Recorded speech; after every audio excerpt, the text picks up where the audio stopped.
আমরা যদি হজের কার উপরে ফরজ হয়েছে এই মাসালা সম্পর্কে জানি, তাহলে সাধারণত বালেগ, প্রাপ্তবয়স্ক, স্বাধীন, সুস্থ, দৃষ্টিশক্তি সম্পন্ন, বিবেকবান মুসলমান নরনারী এবং যার কাছে পাথেয় আছে, এই 7টি বিষয় যার কাছে পাওয়া যাবে হজের 3 মাস, শাওয়াল, জিলকদ এবং জিলহজের প্রথম 10 দিন, এই সময়ের মধ্যে যার কাছে এই বৈশিষ্ট্যগুলো থাকবে, দুনিয়ার আর কোনো অপারগতা, কোনো সমস্যাকে সামনে দাঁড় করানোর সুযোগ নাই, ওই বান্দার উপরে হজ করা ফরজ।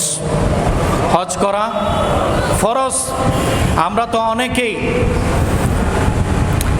আপত্তি তুলি, আমার মেয়ে এখনো বিয়ে দিই নাই, তো মেয়ের বিয়ে হোক, বেশ কয়েকটা মেয়ে আমার কাছে আছে, তাদেরকে বিবাহ দেব, ছেলেকে বিয়ে করাবো, আমার ঘর বাঁধছি, এই অ্যাপার্টমেন্টটা তৈরি হোক, দালানটা তৈরি হোক, আমি ব্যবসায় হাত দিয়েছি, ব্যবসাটা কোনো একটা ভালো পজিশনে পৌঁছাক, এভাবে করে করে নানান বিষয়কে জুড়িয়ে দিয়ে আমরা আল্লাহর ঘরে যাওয়া তথা ইবাদতপূর্ণ হজে যাওয়া থেকে নিজেকে কি করে রাখছি?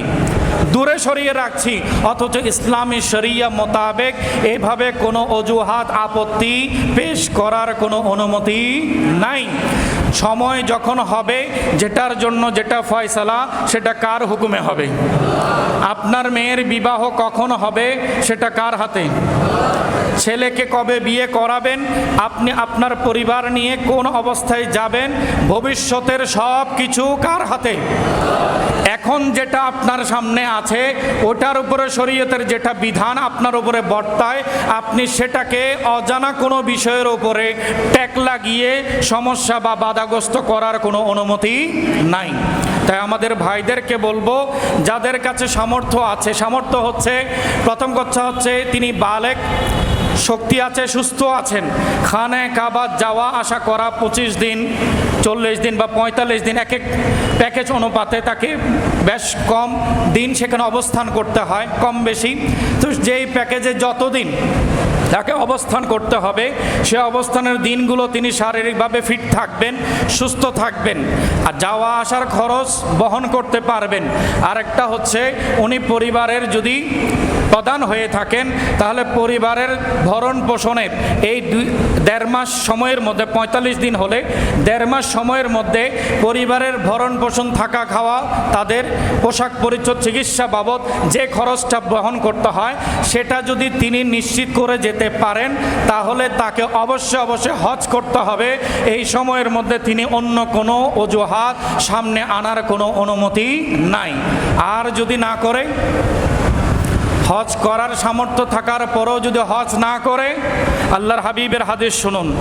এই হাদিস শরীফটি তিরমিজি শরীফের 812 নম্বর হাদিসে পাক আমার নবী ইরশাদ করছেন, মান মালাকা জাদান ওয়া রাহিলাতান তুবাল্লিগুহু ইলা বাইতিল্লাহ ওয়া লাম ইয়াহুজ্জা ফালা আলাইহি আন ইয়ামুতা ইয়াহুদিয়ান আও নাসরানিয়ান। একটু বড় করে বলুন নাউজুবিল্লাহ। তর্জমাটা শুনুন, আমি আলোচনার একেবারে সংক্ষেপ করব। আমার নবী মুস্তাফা সাল্লাল্লাহু আলাইহি ওয়াসাল্লাম বলছেন, যাকে আল্লাহ তাআলা পাথেয় দিয়েছেন, সামর্থ্য দিয়েছেন হজ করার, সামর্থ্য থাকার পরও নিজ ইচ্ছায় হজ করেনি, বসে আছে, সে অনাদায়ী অবস্থায় মারা গেছে, তখন তার ফয়সালা কি হবে?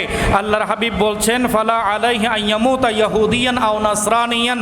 সে বান্দা আল্লাহর হজ আদায় না করে সে কি ইহুদি হয়ে মরল নাকি খ্রিস্টান হয়ে মরল, এই ব্যাপারে আল্লাহর কোনো পরোয়া নাই।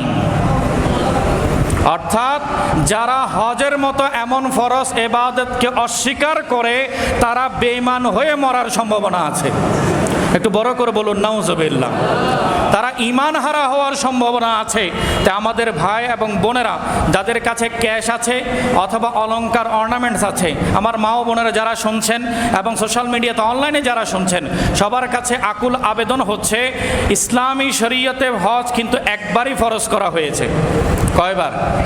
একবার। সেটার ব্যাপারে হাদিস শরীফ মুসলিম শরীফে 1337 নম্বর হাদিস, আল্লাহর প্যারা মাহবুব হজের ব্যাপারে খুতবা দিলেন এবং বললেন ফাহজ্জু, তোমরা হজ করো। সাহাবায়ে কেরাম আরজ করলেন আকুল্লু আমিন ইয়া রাসূলুল্লাহ, হে আল্লাহর রসুল, প্রতি বছরই কি হজ করতে হবে? অর্থাৎ আমার কাছে যদি প্রতি বছরই হজে যাওয়ার সামর্থ্য থাকে, এমন পয়সাওয়ালা তিনি চাইলে প্রতি বছরই কি হজে যেতে পারেন, এমন যদি সামর্থ্যবান হয়ে থাকে তাকে কি প্রতি বছরই যেতে হবে? আল্লাহর হাবিব চুপ থাকলেন। হাদিস শরীফ, আমার নবী ফাসাকাতা, আমার নবী চুপ রইলেন। ওই সাহাবী আবার জিজ্ঞাসা করলেন, আমার নবী চুপ রইলেন। ওই সাহাবী আবার জিজ্ঞাসা করলেন, আমার নবী চুপ রইলেন। তিনবার প্রশ্ন করলেন, তিনবারে উত্তর না দিয়ে নবীজি চুপ রইলেন। একটু বড় করে বলুন সুবহানাল্লাহ। নবীর চুপের মধ্যে রহস্য আছে কিনা? জিজ্ঞাসার সাথে সাথে আনসার না করে আমার নবী মুস্তাফা চুপ রইলেন, এখানে আমাদের জন্য কল্যাণের রহস্যের কথা আছে কিনা? আছে। আমার নবী মুস্তাফা সাল্লাল্লাহু আলাইহি ওয়াসাল্লাম কি বলছেন? বলছেন ফাকালা রাসূলুল্লাহি সাল্লাল্লাহু আলাইহি ওয়াসাল্লাম লাউ কুলতু নাআম লা ওয়াজাবাত। আমার নবী বলছেন, যদি আমি হ্যাঁ বলতাম, যদি আমি হ্যাঁ বলতাম, তাহলে প্রতি বছরই উম্মতের উপরে হজ ফরজ হয়ে যেত। এখানে কি বুঝলেন? হজ ফরজ করেছেন কে? কথা বলেন কে? রসুল বলছেন আমি হ্যাঁ বললে প্রতি বছরই কি হয়ে যাবে? ফরজ হয়ে যাবে। তাহলে আল্লাহর বিধানে, আল্লাহর হুকুমে মতামত দেওয়ার অধিকার আমার নবীর আছে কিনা? কথা বলেন আছে কিনা? এটাকে বলে ইখতিয়ারে মুস্তাফা। আমার নবী মুস্তাফার স্বাধীনতা আছে। নবী চাইলে ইবাদতের ব্যাপারে নিজ থেকে যে কোনো অনুভূতি, যে কোনো মতামত ব্যক্ত করতে পারেন। আল্লাহর হুকুমের ব্যাপারে আমার নবী মুস্তাফা নিজের অবস্থান থেকে নিজের পরামর্শ দিতে পারেন। এই ক্ষমতা আল্লাহ আমার নবীকে দান করেছেন। যেভাবে আমাদের উপরে নামাজ ফরজ হয়েছিল কয় ওয়াক্ত? 50 ওয়াক্ত। কয় ওয়াক্ত? কমতে কমতে এসেছে কয় ওয়াক্তে? 5 ওয়াক্তে। কার মাধ্যমে? নবীর মাধ্যমে। কার মাধ্যমে? আল্লাহ ফরজ করেছেন কয় ওয়াক্ত? 50 ওয়াক্ত। তাহলে আল্লাহ তাআলার হুকুম ছিল 50-এর। আমার নবী বারবার গিয়েছেন, উম্মতের হয়ে সুপারিশ করেছেন। আল্লাহর দেয়া ফরজ ইবাদতের যে সংখ্যা, সেই সংখ্যা থেকে আমার নবী 9 বারে গিয়ে 9 বারে কমিয়ে এনেছেন। তাহলে আল্লাহর হুকুমের ব্যাপারে মত প্রকাশের অধিকার রসুলের আছে কিনা? এবং রসুলের মত প্রকাশটা আল্লাহর দরবারে অ্যাকসেপ্ট হয়ে যায়, আল্লাহর দরবারে কবুল হয়ে যায়। রসুলকে তো আমরা এখনো চিনি নেই। আল্লাহর প্যারা মাহবুব আমাদের জন্য কত বড় মেহেরবানি করেছেন। 50 ওয়াক্ত নামাজ হলে আমাদের কারো দ্বারা আদায় করা কি সম্ভব হতো? 5 ওয়াক্তেরও তো আমরা সঠিকভাবে আমানতদারিত্ব রক্ষা করতে পারছি না। আজ হজ আমাদের উপরে একবার ফরজ। এটা কার ওসিলায়? নবী মুস্তাফা বলছেন লাউ কুলতু নাম। হাদিসটি সহিহ মুসলিম শরীফের। কেউ হাদিসের ব্যাপারে কোনো আপত্তিকর মন্তব্য করার কোনো সুযোগ নাই। আমার নবী বলছেন সহিহ মুসলিমের 1337 নম্বর হাদিসে পাক, লাউ কুলতু নাম লা ওয়াজাবাত। যদি আমি নাম হ্যাঁ বলে দিতাম, তাহলে আল্লাহ আমার কথা, আমার এই মতটাকে তোমাদের জন্য ফয়সালা করে ফেলতেন। আমার চুপ থাকাটাই আমার উম্মতের জন্য আসানি হয়েছে। একটু বড় করে বলুন সুবহানাল্লাহ। আল্লাহ চান হজ করুক, আর নবী চান উম্মত আসানির সাথে করুক। উম্মত কিসের সাথে করুক? আসানির সাথে করুক।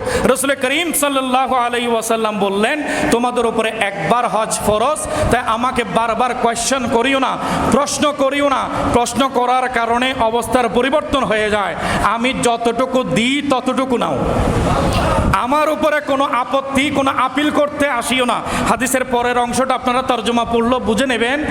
আমি আবারও নাম্বার বলছি, সহিহ মুসলিমের 1337 নম্বর হাদিসে পাক রসুল বলছেন আমি যখন বলবো সেখানে আপিল করিও না, কোনো অ্যাপ্লিকেশন না নিয়ে যতটুকু দিই এতটুকুতে তোমাদের জন্য খায়ের রয়েছে। আমি 5 বলেছি, আল্লাহর দরবারে আরজ করেছি, 45 ওয়াক্ত কমিয়ে 5 এনেছেন।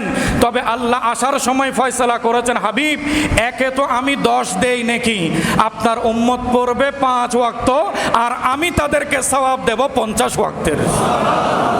তাই আমরা আমরাও যখন হজ করার সুযোগ পাব আমরা একবারই হজ আদায় করব, এরপর থেকে ওই হজের মধ্যেই, কারণ খানে কাবা দেখা মাত্রই বান্দা যে দোয়া করে সেটাই কবুল হয়ে যায়। ইমাম আজম আবু হানিফা রহমতুল্লাহি আলাই ওনার হজের প্রথম সফরে তিনি যখন খানায়ে কাবাতে প্রবেশ করলেন তখন তার জীবনীতে তিনি উল্লেখ করছেন যে আমি প্রথমে প্রবেশ করে খানায়ে কাবা দেখা মাত্রই আল্লাহর দরবারে দোয়া করেছে, আয় আল্লাহ এই সফরে যত দোয়া করব সব যেন কবুল হয়ে যায়। কারণ বলেছে যে দোয়া করবে সেটা কি হবে? কবুল হবে। তখন তিনি এক দোয়াতে সব দোয়ার মঞ্জুরি চেয়ে নিয়েছেন। তা এই কৌশলটা আমাদেরও পালন করার দরকার আছে। সবাই বলুন আমিন। আলহামদুলিল্লাহ, আমি ওমরাতে যখন গিয়েছি প্রথম খানায়ে কাবার যখন চোখ পড়েছে তখন এই দোয়াটা করেছে, আয় আল্লাহ এই সফরের সব দোয়া কবুল করিও, খানায়ে কাবা বারবার আসা নসিব করিও। রব্বুল আলামিন আমাদের আপনাদের সবাইকে এই পবিত্র দরবারে, রাসূল পাকের দরবারে যাওয়ার তৌফিক দান করুক। আমিন।